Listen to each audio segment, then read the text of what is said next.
Salve grande Jesus. Abençoa a família, Jesus. Eu não abro mão.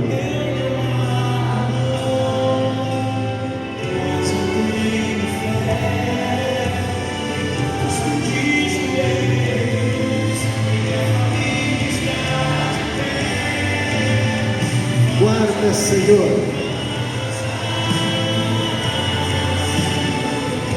Guarda cada casa, cada lar, cada família, Deus, aqui representada, Pai. Em nome de Jesus.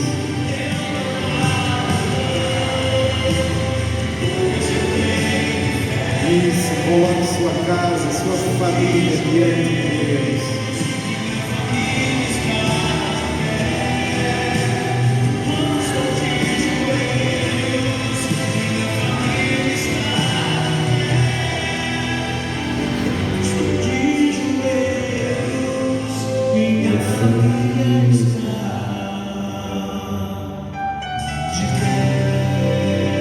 Deus, e que a família, Senhor, esteja de pé diante de Ti, buscando a Tua face, a Tua presença, andando com o Senhor, vivendo para o Senhor, e que nessa noite, Pai, a Tua palavra fale ao nosso coração, nos traga, Deus, a bênção que precisamos, em nome de Jesus. Amém, Jesus. Pode sentar, vamos à palavra de Deus. Eu quero ler, estudar com você hoje aqui, dar atenção para o Salmo 78. Salmos 78. Salmo 78. Aqui tem um ensinamento que nós devemos tomar para nós, para a gente praticar em família. Às vezes a gente fica orando pela família, pedindo bênçãos para a família, mas a bênção está em andar com Deus. A bênção está em a pessoa estar entendendo a palavra de Deus, crendo na palavra de Deus, obedecendo a palavra de Deus. Tem pessoas que estão tão alheias à palavra de Deus, fica difícil de receber a bênção, porque não está crendo, não dá atenção. Até mesmo cristãos que não estão mais, nem aí mais para a palavra de Deus, vem à igreja por vir, é complicado. Mas nós devemos cada dia nos apegarmos mais. Aqui o salmista, ele fala de como Deus cuidou de Israel desde lá do início. Salmo 78.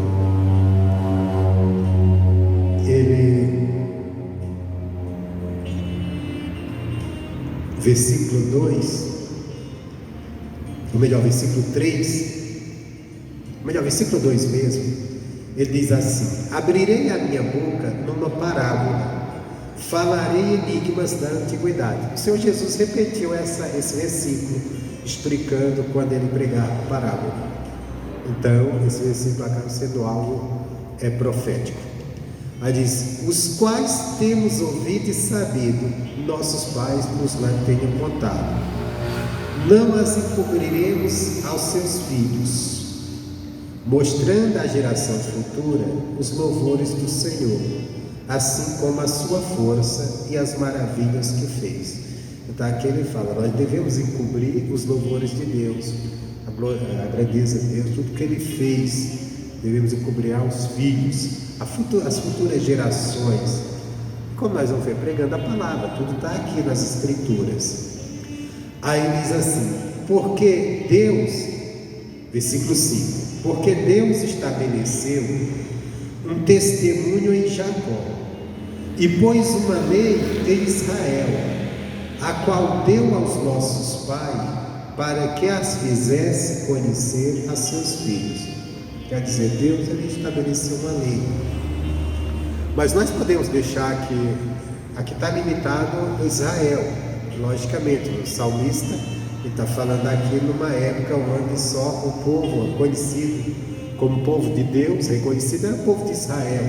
Mas hoje, em Cristo Jesus, nós somos o povo de Deus, se nós cremos nele, se nós verdadeiramente o recebemos como Senhor e Salvador. E Deus estabeleceu mandamentos para nós. E os mandamentos que Deus estabeleceu para nós é para quê? Para que nós venhamos não só obedecer, não só vivermos, como nós venhamos levá-lo para a futura geração. Aí é onde se pergunta: nós estamos fazendo isso? Estamos a cada dia buscando os mandamentos de Deus, buscando a lei de Deus? A lei de Israel, que eles conheciam, era a lei de Moisés. Mas nós é o quê? Nós é toda a Escritura, mas muito mais a lei da graça, trazida por Cristo Jesus, que nós devemos anunciar. O próprio Jesus, quando ele se despede dos discípulos, que ele vai subir os céus, ele diz: olha, vocês vão a todas as nações, pregando o Evangelho, fazendo discípulos e ensinando as coisas que eu ensinei para vocês. Aí eles guardaram o que eu ensinei para vocês. Então nós temos esse compromisso com a futura geração. Agora, lógico, se eu tenho esse compromisso de ensinar o Evangelho para as futuras gerações, para que essa juventude, para aqueles que vêm depois de mim, não é só para a juventude, para todos, mas aqui ele fala, os pais ensinar para os filhos, quer dizer, não é questão de deixar esse ensinamento para a geração futura, para que não fique esquecido, porque geralmente as coisas, quando acontecem numa geração, acaba às vezes ficando para trás. Quando morre aquela geração, acaba. O Evangelho não pode acabar, o Evangelho tem que dar continuidade. Por quê? Porque é o Evangelho que vai nos levar a Deus. Então nós temos que aprender, primeiro aprender e depois passar ele adiante. Passar, quem tem filhos, quem não tem, nós não temos filhos, mas podemos ter aquelas pessoas nascidas de Deus através da nossa pregação. Diria os filhos espirituais no sentido que eu levei a palavra, que a pessoa creu, que a pessoa se converteu. Continuando, então Deus estabeleceu uma lei, um testemunho e uma lei em Israel, e deu aos nossos pais para que fizesse conhecer a seus filhos, para que a geração vindoura a soubesse, os filhos que nascessem, os quais se levantassem, a contar-se a seus filhos. Então esse é o propósito de Deus. A lei dele tem que ser passada de geração a geração. Nós temos um compromisso de deixar, vamos dizer, um ensinamento. A palavra de Deus é ensinada à futura geração, para que essa geração aprenda também e venha passar para outra. Infelizmente, falando do Brasil, do nosso país, o nosso país viveu muito em trevas, até se levantar o Evangelho, mas é a base da idolatria, da religiosidade, e sem a verdadeira palavra de Deus. É um país muito religioso, mas então nós vemos templos, nós vemos imagens, mas um país religioso para a base da idolatria, mas sem a palavra de Deus. Que a palavra de Deus onde entra, a idolatria cai por terra, porque a idolatria é algo abominável a Deus, aos olhos de Deus. Então, e por que nosso país é isso? Porque recebeu dos seus antepassados, recebeu um ensinamento errado. Agora nós que temos hoje o Evangelho, nós temos um compromisso, primeiro, de nos apegarmos a Deus, de aprendermos de Deus, e aquilo que aprendermos, passarmos para as demais gerações. Para quê? Para que a geração nova seja uma geração melhor do que nós, uma geração firmada no Evangelho, que vai ensinar a futura geração. Aqui ele estava falando para Israel, mas isso aqui serve para nós hoje como igreja. É o propósito. A igreja não pode ser o que nós estamos vendo hoje, essa igreja que se diz igreja, mas muitos só estão se dizendo, mas estão religiosos. Não tem prazer de vir na igreja, não tem prazer de nada, não tem prazer de fazer nada.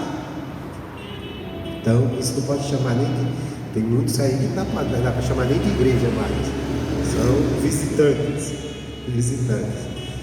Mas nós temos que ser um povo compromissado. Compromissado em quem? Aprender a palavra de Deus. Compromissados em andar com Deus. Para quê? Para que nós venhamos ensinar. Porque você imagina só, esse é um compromisso nosso. Ensinar as futuras gerações, para que elas ensinem aos seus filhos.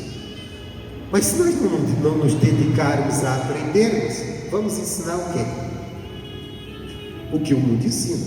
Então nós temos que aprender a lei de Deus, como ela funciona, e ensinarmos a geração nova, para que essa geração se crie firmada com Deus. E para quê? Ele diz assim, versículo 6: para que a geração vindoura a soubesse, os filhos que nascessem, os quais se levantassem e a contasse a seus filhos.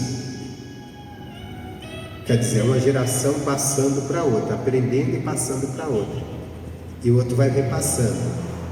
E qual é a finalidade disso? Versículo 7, esse é o ponto final da nossa mensagem. Para que pusesse em Deus a sua esperança, e se não esquecesse das obras de Deus, mas guardasse os seus mandamentos. Nós vemos que o Evangelho tem que ser ensinado com o seguinte propósito, 3 coisas aqui, 3 propósitos. Primeiro, para que se levante um povo que ponha sua esperança em Deus, que tenha sua esperança em Deus. Nós estamos vivendo uma geração tão ruim de crente que não tem esperança nenhuma em Deus, que muitos vêm à igreja, se vir bem, se não vir bem, está tudo bem, pouco importa. Hoje não deu, tudo bem. Hoje não deu, estou cansado. Hoje não deu, está assim.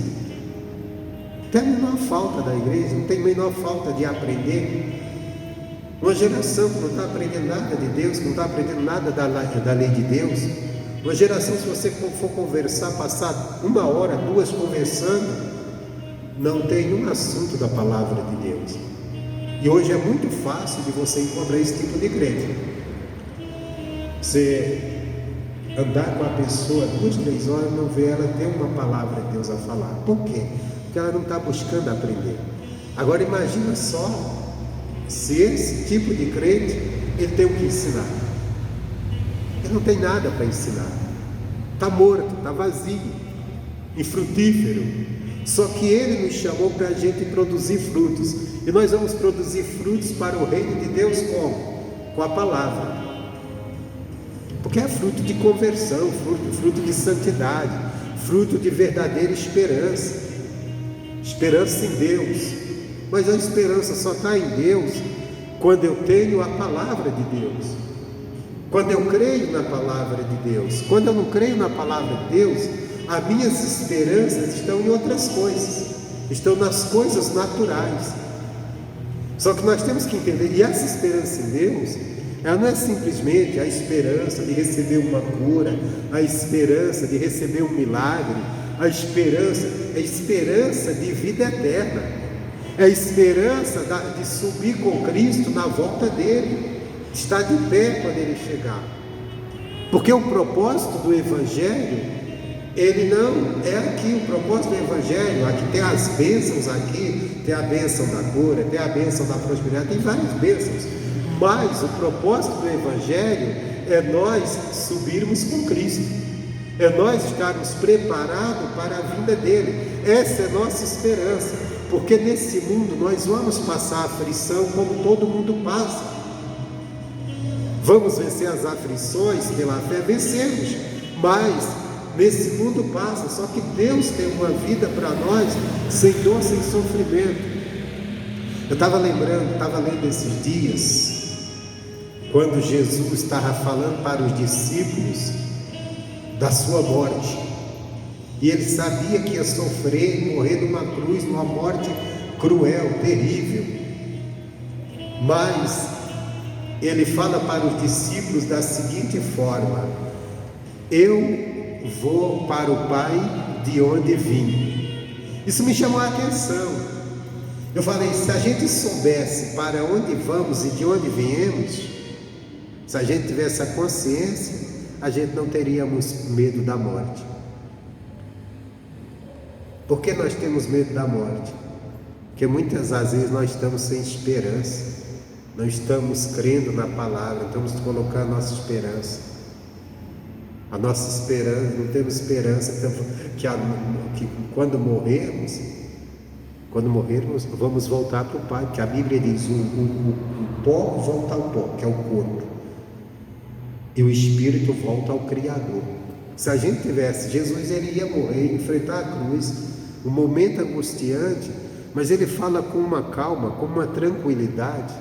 Ele diz: eu vou para o Pai, de onde vim. Porque ele tinha a esperança de Jesus: não, eu sei que eu vou morrer, eu sei que vou sofrer. Ele até angustiou-se pelo sofrimento que ia passar, mas não por morrer, porque ele sabia: eu vou morrer, mas vou ressuscitar e vou para o Pai. Eu vou para onde vamos vir.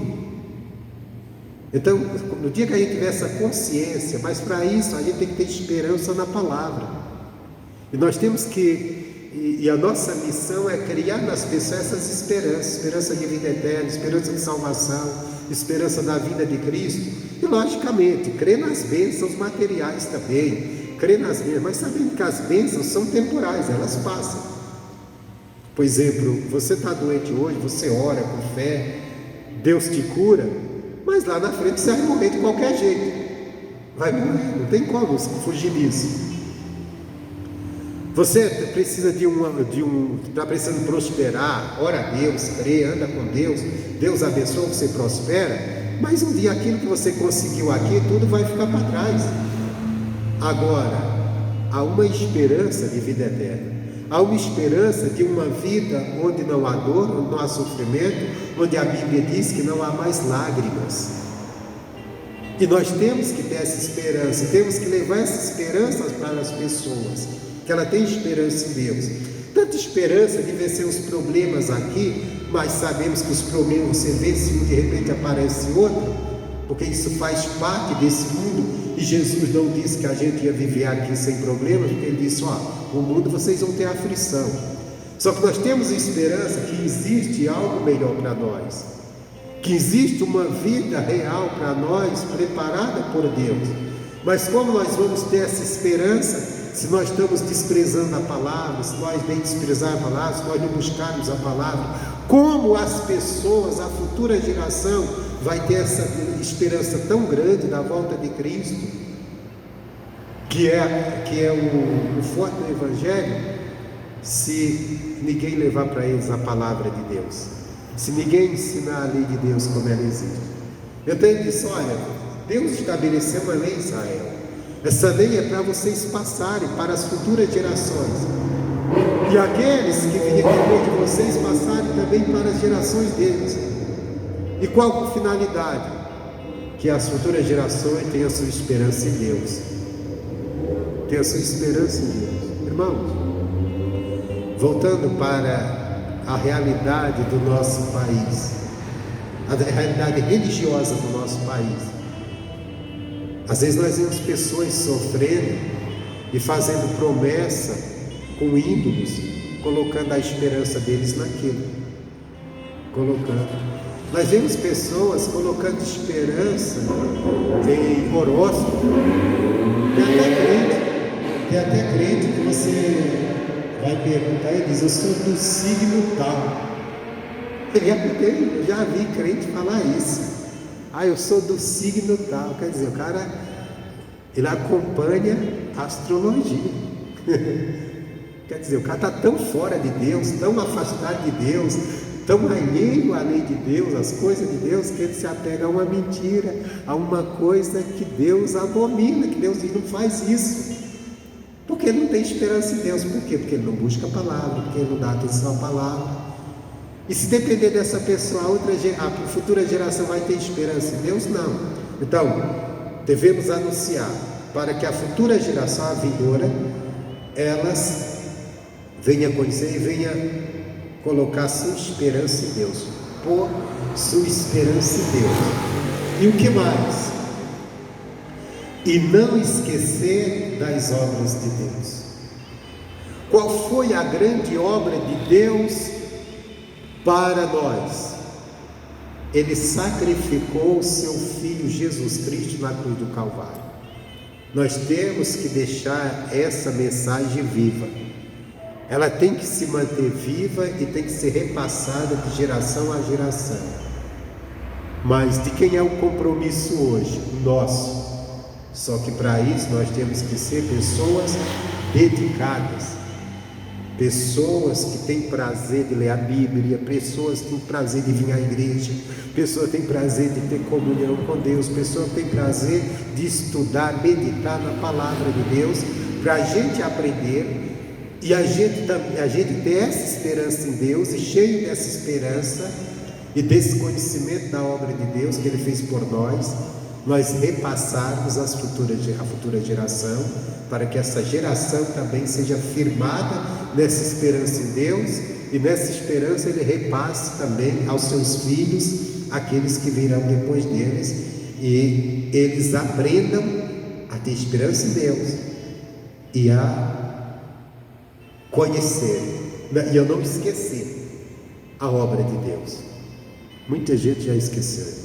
A religião fez as pessoas esquecerem da obra de Deus, encheu as coisas de rituais, encheu de tantas coisas e fez com que as pessoas esquecessem a obra de Deus. Foi sacrificar Cristo na cruz por nós, sacrificou Ele na cruz por nós, e aquilo foi um exemplo de quão terrível é o pecado, que foi preciso Deus matar o seu Filho na cruz para nos salvar dos nossos pecados. Jesus, Ele veio nos libertar, não foi da mão do demônio simplesmente, Ele veio nos libertar dos nossos pecados, porque se você estiver livre do pecado, você não está na mão do diabo. Agora, se estiver no pecado, está na mão dele. Então, para que pusesse em Deus a sua esperança, e se não esquecesse das obras de Deus, mas guardasse os seus mandamentos. Terceira coisa, para que guardássemos os mandamentos de Deus. Esse é um compromisso como igreja nós temos, tanto de viver, ter uma esperança viva em Deus, ter uma esperança na vida eterna, ter uma esperança de vida eterna, uma esperança que Cristo vai voltar, que Cristo virá nos buscar, guardar, não esquecer a obra de Deus. A obra de Deus é Cristo morrendo na cruz por nós, essa é a obra de Deus por nós, e guardar os mandamentos dele, andar na obediência aos mandamentos dele. O mundo tem lá seus conceitos, estamos vendo no mundo cheio de informações, no mundo cheio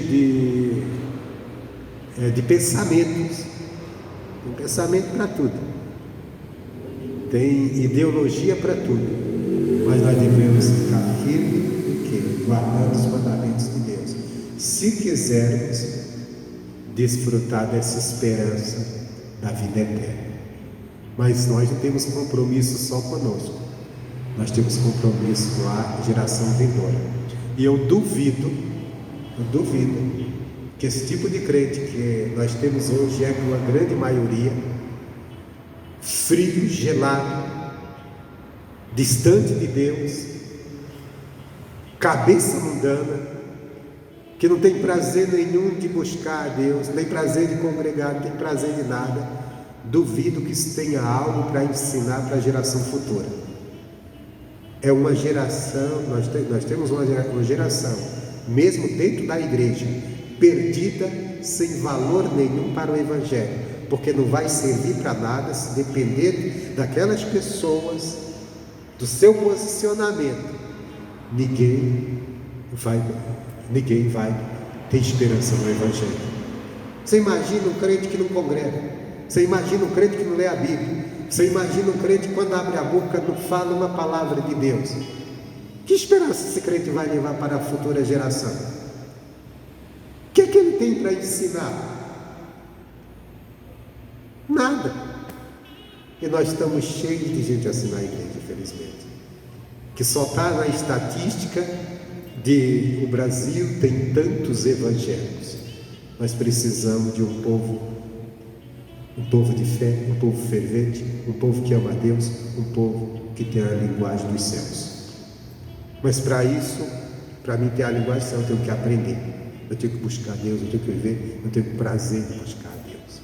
Nós estamos vivendo, infelizmente, muitas das vezes uma geração morta, sem prazer nenhum em Deus. Tem até crente que nem para louvor tem mais prazer. Tem mais prazer, eu estava vendo, outro dia morreu aí uma cantora, acidente de avião. Eu nunca tinha visto falar daquela cantora. Aí ela morreu nas redes sociais e veio. Por que eu não tenho ouvido? Porque eu não ando acompanhando nada de cantora. Eu vi crente lá, ai meu Deus, coitadinho dela, não sei o que lá. Tudo bem, é uma vida, foi ceifada. Mas a gente viu um ar de fã. Crente fã de cantor secular, que às vezes vive cantando uns lixos de canção. Aí você sabe, um crente desse não serve para nada. Para levar isso aqui que Deus está pedindo, algo para a futura geração, esperança em Deus, não tem.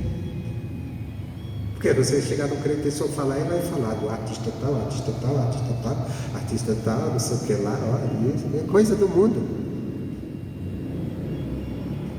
Não tem nada. E eu vou dizer, a coisa é séria, que ele disse, Deus deixou uma lei, Deus deixou mandamento, para quê? Para que contasse aos seus filhos, para que eles aprendessem e contassem aos seus, para que a futura geração coloque a sua esperança em Deus, não esqueça das obras de Deus. Se depender de muitos crentes de hoje, o Evangelho daqui a algum tempo está esquecido. É que lógico, Deus não vai deixar, Deus vai levantar uma geração. Eu lembro agora até de um louvor que dizia assim: que não passe de nós o teu Espírito, que tudo isso que foi dito a nós venha se cumprir, que não seja preciso que se levante outra geração que vá avante, venha sobre nós e realize o teu querer. Geração de adoradores queremos ser, sacerdócio santo para te oferecer o perfeito. Irmãos, e do jeito que está a igreja, a maioria, Deus vai ter que levantar outra geração, porque essa geração nossa está perdida. Perdida para não levar nada de Deus para as pessoas. E as futuras gerações dependem de nós hoje. Depende de nós. É a nossa comunhão com Deus, é a nossa vida com Deus que vai trazer melhores cristãos lá na frente. Porque é o que eles aprenderam conosco. Você vê hoje as drogas tomando conta do mundo. Não está à toa isso, está aí. Aprenderam com aquela geração que ficava gritando sexo, drogas e rock and roll lá nos anos 60. Aquela geração hippie que ficava fumando maconha, dizendo que aquilo era pão. E foi uma geração que foi aprendendo, e hoje nós estamos no caos que nós estamos vivendo. Grande parte dos culpados, e eu falo sem medo de errar, os culpados pelo mundo das drogas que está hoje, o mundo mergulhado nas drogas, são os grandes nomes artísticos do passado, que reunia multidões de jovens naquela época e passavam uma mensagem que era bom usar drogas, bandas de rock, coisa tudo, e passaram, e foi criando aquela rebeldia, e nós estamos onde estamos. A mesma coisa, a geração futura, se nós não formos o povo de Deus para ensinar o Evangelho, levar pessoas a conhecer o Evangelho, o mundo ensina as coisas dele, e temos uma geração piorada. Deus conta conosco, só que nós estamos olhando para a igreja, estamos vendo uma igreja sem valor nenhum para ensinar algo para futuro. Lógico, tem as suas exceções. Mas muitas pessoas mortas, sem vontade, sem desejo e também sem esperança em Deus. E como vai ensinar os outros? Como vai ensinar as futuras gerações? Depende de nós. Nós temos que pegar isso aqui. Deus deixou uma lei. Deus deixou um testemunho para nós anunciarmos. Amém, Jesus? Cabe a nós. Queremos família convertida? Então, vamos andar no Evangelho e vamos levar o Evangelho a sério. Amém?